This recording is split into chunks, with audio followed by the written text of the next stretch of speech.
balita mamaya sa Good Morning Club. Misis ni Secretary Jessie Robredo tanggap na raw ang nangyaring trahedya.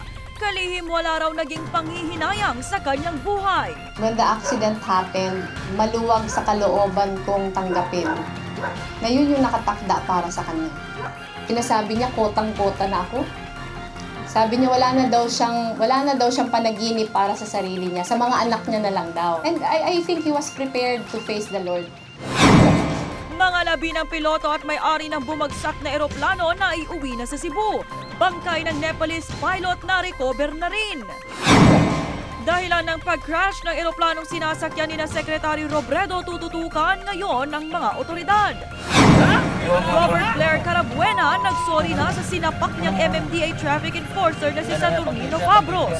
Fabros, di tinanggap ang sorry. Ako po si Robert Blair Carabuena, nakusang pumarito sa tanggapan ng MMDA upang personal na humingi ng paumanhin kay Ginoong Saturnino Fabros. Dapat po hindi niya po binasa po. Kailangan po sa isip na lang po. At mga atletang Pinoy na sasabak sa 2012 London Paralympics, ready na.